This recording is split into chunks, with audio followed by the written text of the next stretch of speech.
The signing of Mesut Ozil was one of the biggest highs an Arsenal fan has ever had. Switching on Sky Sports News at night to see who had signed one of Real Madrid's best players was a high that you can't even describe. However, it feels that Mesut Ozil has never got the respect he deserves. So today I'm going to go through the sad truth about Mesut Ozil's footballing career.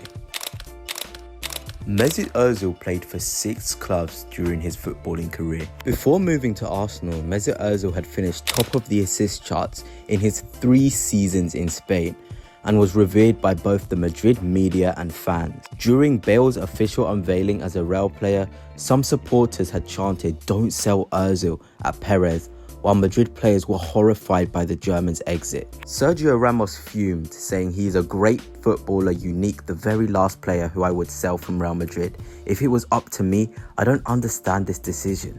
Cristiano Ronaldo was even more enraged.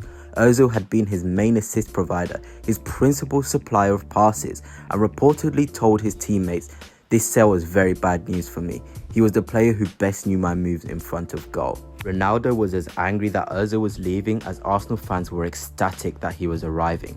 When the club record 42.4 million was publicly confirmed, those that had assembled outside the Emirates were sent into ecstasy, celebrating wildly before the Sky Sports cameras. Let's now skip forward to Mesut Ozil's Arsenal career, where there were constant allegations that Ozil tended to disappear when the going gets tough. Wenger did his best to defend him during his debut season, pointing out that he was hardly the first player to struggle to settle in England. The manager also insisted Mesut Ozil worked very hard to adapt to the physical level of the Premier League, but apparently not hard enough as far as some were concerned. He was accused of being lazy or worse, looking like he didn't care. Former teammate Emmanuel Frimpong disagreed though, arguing Ozil's style of play was relaxed and not rushed, and I think people took that as him being lazy. Yes, Ozil did not do the extra running because he relied on others to do it for him, but he would create chances whenever he received the ball, and that is beyond dispute. Ozil could pick a pass like few others. He didn't just find teammates in the tightest of spaces, he did so with a nonchalance that beggared belief. As former Real Madrid boss Jose Mourinho once said of his preferred playmaker, "It is an art of making football look easy, and Mesut Ozil has that ability." Between his first and last appearances for Real Madrid, Ozil created more chances than anyone else in La Liga, equaling Lionel Messi's tally of 47 assists. In 2015-16, meanwhile, he created more chances than any player in a single season in Premier League history. Interestingly, his final Arsenal touch was on a match-winning assist. So what went wrong? Why is Mesut Ozil so disrespected? And what is the sad truth about his footballing career? Despite helping the club win 3 FA Cups in his first 4 seasons, Ozil never fully silenced his critics. Even former Arsenal midfielder Cesc Fabregas questioned his character. He said, "I'm not taking anything away from Ozil. He played top football at Real Madrid, but once you step down a little bit, you have to show yourself a little bit more, because you don't have the same quality around you." The Spaniard told BT the club buys you to be the actual leader, but I don't think he has it in him. But maybe Cesc. Arsenal and others weren't expecting Ozil to be something he wasn't. One could certainly argue that he was a victim of a changing game, effectively transformed into a luxury player by tactical trends that demanded far more industry from attacking midfielders. Ozil would have been a superstar in the 90s, an age where the Trequistas thrived, but his lackadaisical approach came to be treated with suspicion, and in some cases downright contempt. Time and time again, he was the individual that was made a scapegoat for poor team performances, and not just even for Arsenal, but also Germany. Ozil may have helped Germany win the 2014 World Cup, but his value to Germany was a matter of public debate.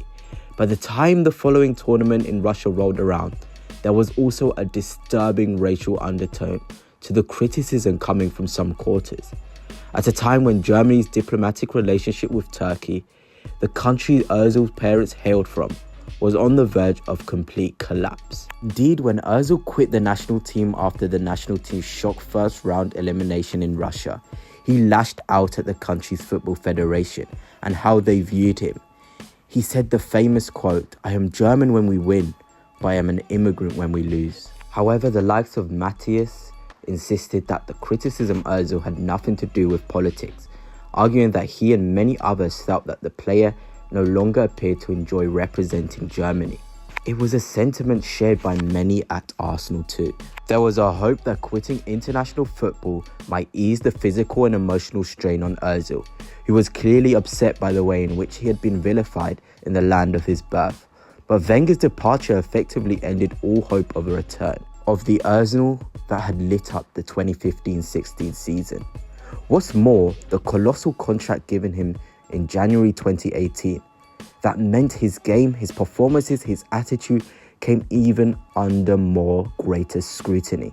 In their desperation to hold on to a player that had entered the final 6 months of his contract and avoid a repeat of the situation that saw them lose Alexis Sanchez to Manchester United, Arsenal smashed their wage structure to keep Ozil at the Emirates, agreeing to pay him a staggering £350,000 per week. Sadly, he never came close to justify that bumper pay rise. Unai Emery did his best to console Ozil after his painful Germany breakup, giving him the number 10 shirt and a share of the captaincy, but quickly began to question his commitment to the club. Ozil became a rotational player, left out of the starting lineup for certain matches, with Emery effectively validating the idea that the attacking midfielder simply couldn't be trusted to deliver in difficult away games. Even Emery's eventual exit did nothing to improve Ozil's fortunes, with Mikel Arteta excluding him from his 25-man Premier League squad for the 2020-21 season. Upon signing my new contract in 2018, Ozil said he pledged his loyalty and allegiance to the club that he loves. He stated he's always tried to remain positive from week to week, and that there's maybe a chance to get back in the squad soon again. That's why he kept silent. Before the coronavirus break, I was really happy with my development under our new coach Arteta. We've been on a positive way, and I would say my performances were on a really good level. But then things changed. Again, I was no longer allowed to play football for Arsenal. No matter what, I will keep fighting for my chance and not let my 8th Arsenal season end like this. Unfortunately, it did, with Ozil released to join Fenerbahce during the winter transfer window. And the sad thing is, when he left, most Arsenal fans felt relief. The player that they had greeted with such enthusiasm had become a burden, a financial strain on a club trying to balance the books and build an exciting young team for the future. In a small way, Ozil's exit undeniably helped them do exactly that, but that didn't mean they were happy to see him leave without ever having a proper chance to say goodbye. Club legend Ian Wright spoke for many supporters when he admitted that he was gutted by the complete collapse of the relationship with Arsenal and their one-time record signing. However, letting him go was clearly the right call. With Ozil now retired, his career is still debated, with the likes of Kevin De Bruyne and Philippe Coutinho and others having their careers ranked above him. But one thing is for sure, Mesut Ozil had this quality that not every player had. And I'm going to leave you with Eric Cantona's analysis of Mesut Ozil's goal against Ludogorets, because I think it's fitting for you to leave this video with one more of Ozil's brilliance. The goal by Ozil for Arsenal in the Champions League was like a pure football orgasm. It sent shivers down my spine. Lob over the keeper, swing of the hips, Shakira style, the hips don't lie. And a gentle ball in the corner of the net. Sometimes football truly is an art.